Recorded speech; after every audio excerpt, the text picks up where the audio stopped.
Hi everybody, आप सबके लिए एक गुड न्यूज़ है। सेबी ग्रेड ए की नोटिफिकेशन आ चुकी है और इसका कोर्स हमने बहुत पहले लॉन्च कर दिया था। किसी कारण से लास्ट ईयर इसकी नोटिफिकेशन नहीं आ पाई, बट हमारे वेबसाइट पे इसका कोर्स बहुत पहले लॉन्च हो चुका था और उसमें सारे चैप्टर्स आपको देखने को मिल जाएंगे। बट एक बार हम नोटिफिकेशन को देख लेते हैं कि इसमें कुछ चेंजेस हुए हैं या नहीं। तो सबसे पहले एक चीज़ पे आप ध्यान देना यहाँ कि जो ऑनलाइन एप्लीकेशन लिंक है वो स्टार्ट होगी अप्रैल 13 को। और यूजुअली ऐसा होता है कि जब भी नोटिफिकेशन आए और एप्लीकेशन स्टार्ट हो तो उसके बाद आपको ऑलमोस्ट 5 to 6 वीक्स का टाइम मिलता है फेज़ 1 के एग्ज़ाम के लिए, राइट। तो अगर आप अप्रैल 13 से भी काउंट करो, ठीक है, तो बहुत टाइम है अभी एग्ज़ाम में। आप में से हो सकता है बहुत सारे लोगों ने इसकी तैयारी कर रखी होगी पहले से, कुछ लोगों ने इसके लिए पढ़ना भी रिसेंटली स्टार्ट किया होगा, राइट। तो ये सारी बातों को ध्यान में रख के अगर आप ऐसे सोचो तो अभी भी आपके पास 2.5 महीने का टाइम है, राइट। और 2.5 महीने में क्योंकि अगर आप आरबीआई ग्रेड बी से इसको कंपेयर करो तो उसमें फिनांस, मैनेजमेंट और अकाउंट्स को आप अलग से देखो तो ये सारी चीज़ें कॉमन होती हैं सेबी के साथ भी, ठीक है। तो जो बाकी के सब्जेक्ट्स हैं तो उसके लिए आपको थोड़ी एक्स्ट्रा एफर्ट डालनी पड़ेगी, लेकिन फिर भी आपका हाफ पार्ट तो कम से कम कवर हो ही जाएगा, राइट। तो अभी काफ़ी टाइम है, 13 अप्रैल से इसकी एप्लीकेशन स्टार्ट होगी। तो तब तक मेरा सजेशन ये है कि जो बाकी के टॉपिक्स हैं जो कि आरबीआई ग्रेड बी के साथ मैच नहीं करते, आप अगर चाहो तो वहाँ से स्टार्ट कर सकते हो, ठीक है। जैसे अगर हम बात करें कॉस्टिंग की, ठीक है, या फिर कंपनीज एक्ट है, तो ये सब टॉपिक्स ऐसे होते हैं जो आरबीआई ग्रेड बी में नहीं आते, राइट।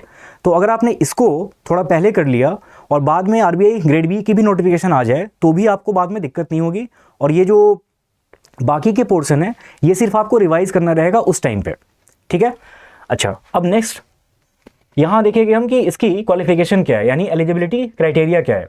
तो जो लास्ट ईयर था कि आपके पास या तो मास्टर्स डिग्री होनी चाहिए या फिर यहाँ आप देखो तो बैचलर्स डिग्री के लिए बोल रहे हैं कि या तो लॉ में या फिर इंजीनियरिंग यानी बीटेक वगैरह या फिर सीए की डिग्री होनी चाहिए आपके पास।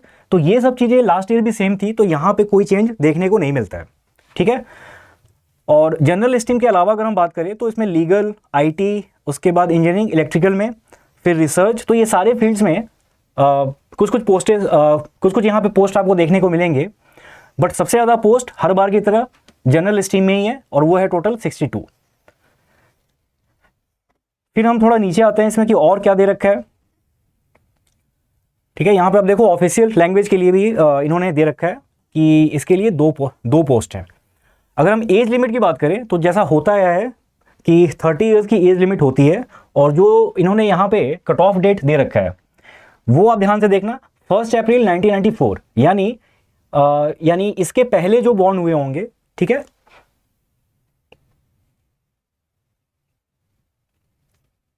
सॉरी, तो अप्रैल 1 1994 यानी इसके बाद जिनका डेट ऑफ बर्थ है वो इसके लिए एलिजिबल है। तो लास्ट ईयर की तरह ही इस बार भी 30 ईयर्स एज लिमिट है, यहां पे कोई चेंज नहीं हुआ है, ठीक है। अब अगर हम मोड ऑफ सिलेक्शन में देखें तो लास्ट टाइम के तरह भी यहाँ भी वही फेज़ 1 फेज़ 2 होगा, फिर इंटरव्यू होगा।